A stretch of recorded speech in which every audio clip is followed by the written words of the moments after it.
A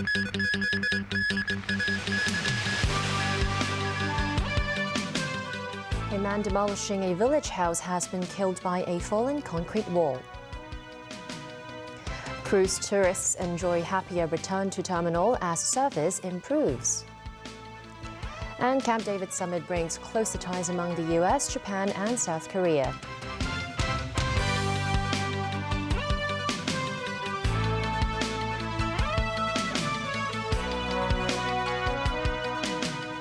Good evening and welcome to TVB News. A 40-year-old man was killed after being crushed by a concrete wall while a house was being demolished in a Yuen Long village. He was sent to hospital but later died of his injuries after resuscitation efforts failed. Timothy Lee reports. The tragedy took place today in Yuen Long. Police officers surrounded the area after the accident. Debris, bricks and other miscellaneous items covered the site. Some concrete chunks were covered in blood. The accident occurred at a village house at Tin Liu Village in Yuen Long. The house was in the process of being demolished over the past few days.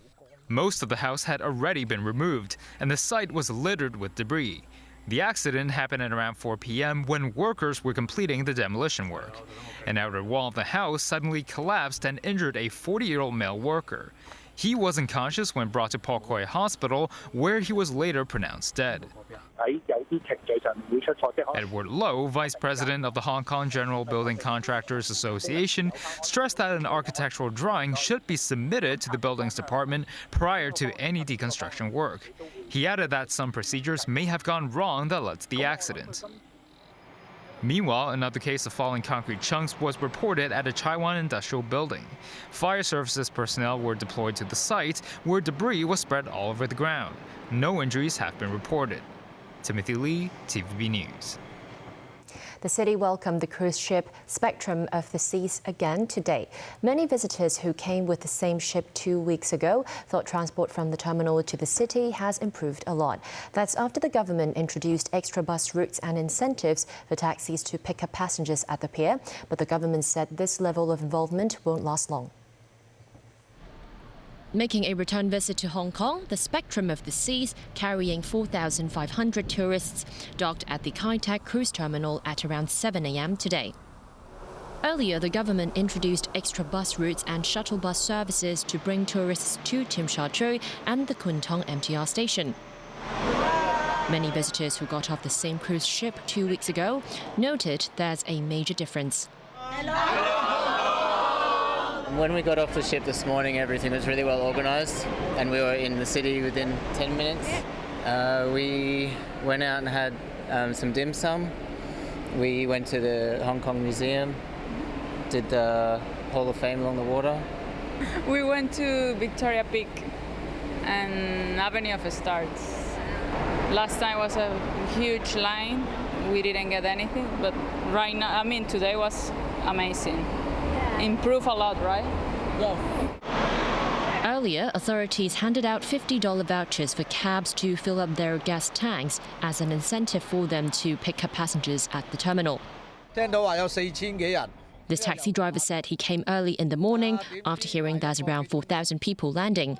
But I don't know how to feel right now. I've been waiting for passengers for an hour. There are too many free shuttle buses, he said.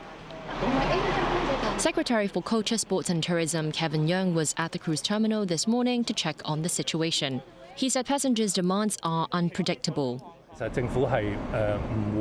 Yeung added the government will no longer intervene with the terminal's transit services as such, and that authorities have asked operators of the cruise terminal to step up communications with bus and taxi companies.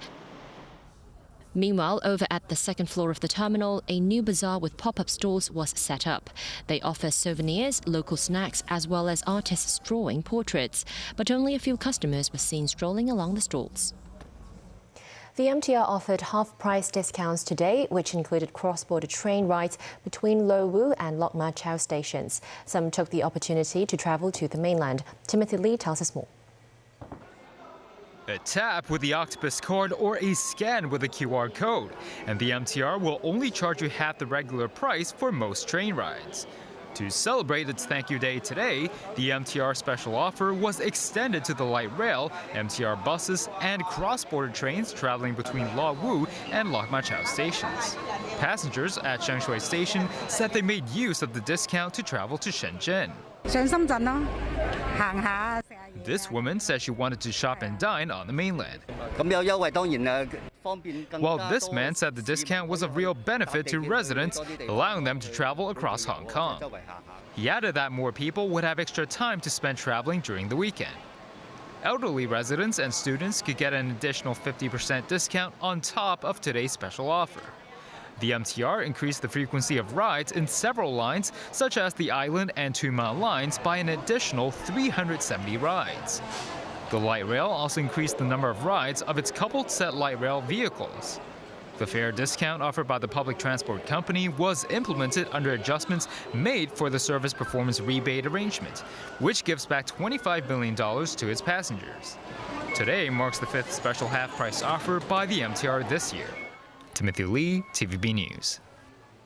A trilateral summit involving the United States, Japan and South Korea concluded at Camp David on Friday, with the three countries vowing to enhance military and economic cooperation in the Asia-Pacific region. China criticized the meeting between U.S. President Joe Biden, Japanese Prime Minister Fumio Kishida and South Korean President Yoon Suk-yeol, saying the region did not need an exclusive club of countries. Nasvi Karim with more. It's been described as a Pacific version of NATO, a military alliance between the United States, Japan and South Korea, in which an attack on either one is an attack on all three. A trilateral bond forged at iconic Camp David in Maryland, the site of historic agreements related to World War II and the Middle East. U.S. President Joe Biden, Japanese Prime Minister Fumio Kishida and South Korean President Yoon Suk-yeol have been at pains to insist Friday's trilateral summit was not about China. Even so, both China and North Korea were mentioned in a joint statement at the end of the summit, with Biden highlighting Pyongyang's missile launches in his address. We're doubling down on information sharing, including on the DPRK's missile launches and cyber activities, strengthening our ballistic missile defense cooperation, and critically, we've all committed to swiftly consult with each other in response to threats to any one of our countries from whatever source it occurs. Adopting so-called Camp David principles, this would involve opening communication hotlines between the three countries. Biden said the alliance would hold multi-domain military exercises every year. The perceived common threats have helped to bring Japan and South Korea together at a time when all three countries are having tense relations with China and North Korea. Japan and South Korea have long been at odds over World War II history and Tokyo's colonial rule over the Korean peninsula from 1910 to 1945. Yoon stressed on the threat posed by North Korea, saying they agreed to improve our joint response capabilities to North Korea's nuclear and missile threats. Kishida was forced to address Japan's controversial plan to release treated radioactive water from the Fukushima nuclear power plant, saying the water is safe and the project cannot be delayed. Foreign Ministry spokesperson Wang Wenbin said Beijing was against attempts to bring bloc confrontation into the Asia-Pacific region and that it would spark vigilance and opposition from countries in the region. Nasvi Karim, TVB News. China has conducted military exercises near Taiwan, a move widely expected in response to Taiwanese Vice President William Lai's recent visit to the United States. Footage released today by the People's Liberation Army's Eastern Theater Command showed Chinese fighter jets in the air and naval warships participating in the joint combat training exercise. Earlier, China's military said the drills were a serious warning to separatist forces. Taiwan's Defense Ministry said starting this morning, it detected 42 Chinese aircraft and 8 ships involved in drills around the island. The patrols and exercises are meant to sharpen the coordination of military vessels and airplanes and their ability to seize control of air and sea spaces, a spokesperson for the command said. Still ahead on tonight's news. British nurse found guilty of murdering newborn babies. Wildfire continues to threaten parts of Canada. Top photographer shares experience in World Photography Day.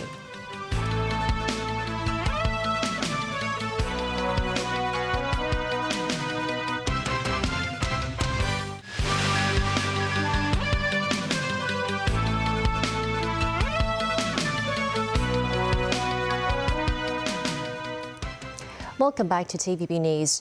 In the UK, a nurse who took care of newborn infants has been found guilty of murdering 7 babies and trying to kill 6 others. The nurse preyed on anxious parents and the vulnerabilities of sick newborns during a year-long campaign of deception. Meanwhile, the British government has ordered an independent inquiry after the verdict was announced Friday. The government will look at the circumstances surrounding the deaths and incidents and how they were dealt with. Tracy Furness reports. Oh, Lucy, is it? Yes. Hello, my name's Cheshire Police. Look, it's step in 2 seconds. Yes. Yeah, thank you. This was the moment neo-nurse Lucy Letby, aged 33, was arrested for the murder of 7 babies, 5 boys and 2 girls, at the Countess of Chester Hospital in northwest England between 2015 and 2016. Letby deliberately harmed the babies in various ways, including injecting air into their bloodstreams and administering air or milk into the stomachs via nasogastro tubes. She was also accused of poisoning the infants. The youngest was just 1 day old. In handwritten notes found by police at Letby's home, she described herself as a horrible, evil person. She wrote, "I killed them on purpose because I am not good enough to care for them." Following a 10-month trial and 22 days of deliberation, the jury at Manchester Crown Court found Letby guilty of killing the babies, including 2 triplet boys. Lucy Letby was entrusted to protect some of the most vulnerable babies. Little did those working alongside her know that there was a murderer in their midst. She did her utmost to conceal her crimes by varying the ways in which she repeatedly harmed babies in her care. She sought to deceive her colleagues and pass off the harm she caused as nothing more than a worsening of each baby's existing vulnerability. A senior doctor at the hospital tried to raise the alarm about Letby, but hospital executives failed to investigate the allegations. In 2015, the hospital saw a significant rise in the number of babies dying from sudden deterioration in their health for no reason. Letby was on duty in all the cases. Letby will be sentenced on Monday. Tracy Furness, TVB News. Parts of Canada continue to be at the mercy of forest fires this weekend. Kelowna in British Columbia is being evacuated as wildfires burn in the hills around the lakeside town. David Garrett reports. It looks as though the water is on fire. Flames engulf the waterside at Okanagan Lake, a 4-hour drive east of Vancouver. The western province of British Columbia is burning, prompting a state of emergency and a new evacuation order. We are facing the worst wildfire season in our province's history. This unprecedented situation has come to a head this evening. In just the last 24 hours, the situation has evolved and deteriorated quite rapidly. Fire engines and hundreds of firefighters rushed to the rescue in Kelowna on the eastern shore of the lake. The fire here is said to have increased by 100 times in 24 hours. Smoke filled the valley surrounding the lake. Helicopters and planes tackled the flames by trying to douse them from the sky. We needed to treat this fire seriously. All of the predictions we expected came true. The winds that we were forecast arrived, and it proved to be a very challenging day. Residents are evacuating by road. Thomas has to stay to work for now. He's worried about his health and his dog. Well, the smoke has been insane. We had, what was it, 196 for PM 2.5, which is hazardous. A frightening night saw hills surrounding West Kelowna ablaze. Homes were said to be burning in the lakeside community. 2,500 properties are under evacuation order, up from 800 on Thursday. The BC Wildfire Service said the fire grew 6 times larger overnight and stretches for 26 square miles. 19,000 people have left Yellowknife in the Northwest Territories, 3/4 by road in cars and buses. Thousands flew out on emergency flights as coordinators battled to keep highways and flight paths clear. The blaze did not move closer to the provincial capital on Friday, but with strong winds and no rain expected over the weekend, the flames could burn through Yellowknife. The situation in Yellowknife that we're still hoping doesn't become the worst-case scenario. Prime Minister Justin Trudeau visited an evacuation centre as 2/3 of people in the Northwest Territories could be displaced. There are still more than 1,000 fires burning across Canada. David Garrett, TVB News. Russia said that its forces had shot down Ukrainian Su-25 fighter jets, while Ukraine said it has struck enemy command positions. Russia's defense ministry said it had repelled a number of Ukrainian offensives while hitting armored vehicles, ammunition depots and counter-battery radar stations. It also said 2 Su-25s and dozens of drones were shot down. Meanwhile, a Ukrainian entrepreneur is hoping to bring modular homes to the rest of Europe after using them to solve housing issues in his war-torn country. Alex Dapura came up with the idea after many of his employees who had fled refused to return because their houses had been destroyed during warfare. It took just a few weeks to make the first house, and now almost 100 are being used across Ukraine. Back locally, after a decade-long battle for preservation, the Cheung Chau Cinema project will reveal its first stage progress next Monday. Sakura Ip was at the preview. The big screen setting in the 10,000 square foot open plaza next to the original Cheung Chau Cinema offers a nostalgic experience for the island's local residents, who used to watch movies after dinner there. In the future, independent film screenings and music concerts will take place here under the stars for 300 visitors. If you don't want to be in the audience, how about being on a movie set? This former soy sauce factory has turned into a film studio with 2 familiar scenes taken from local TV and films, a court and ancient Chinese temple. Hi miss, can I have your phone number please? No, you may not. Visitors can walk into classic movie scenes wearing costume to experience shooting firsthand. After some quick editing, you can have your masterpiece as one of the best souvenirs of the trip. The long battle of preserving the original Cheung Chau Cinema, one of the only 2 pre-war cinemas left in Hong Kong, started in 2013, 1 year after it was bought for redevelopment into a luxury residential area with the neighbouring land. But instead, they decided to revitalize the Grade 3 historic building into a cultural hub. One of the biggest challenges of the multi-million-dollar project is the archaeological excavation.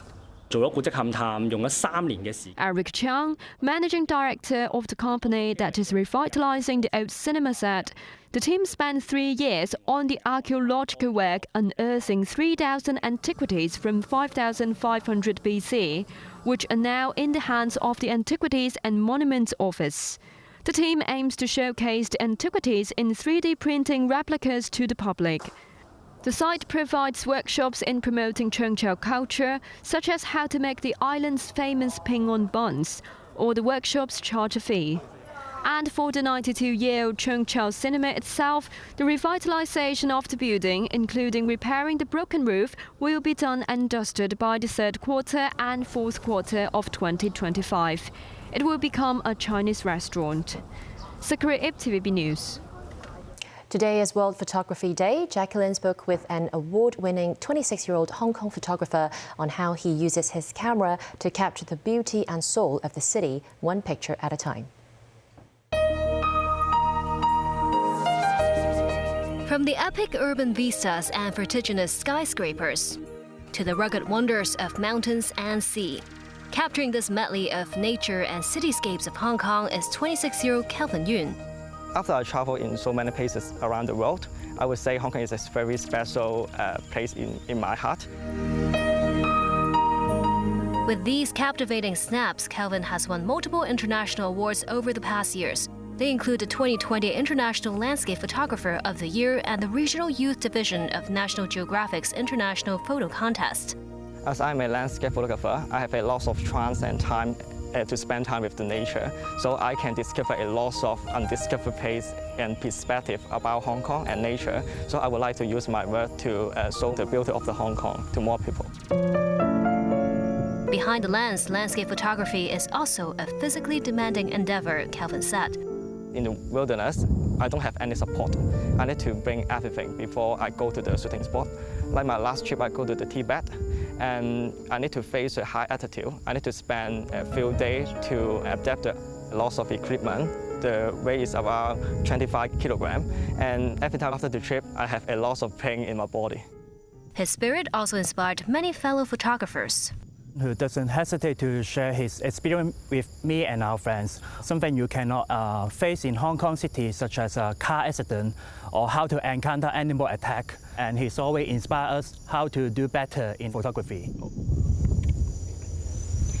Calvin also told us most of his works are funded by his own savings. Over the past 10 years, he spent over $1 million in his photography projects both locally and abroad.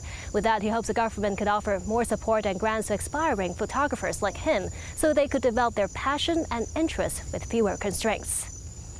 Jackie Lin, TVB News. And that's the news. Thanks for watching.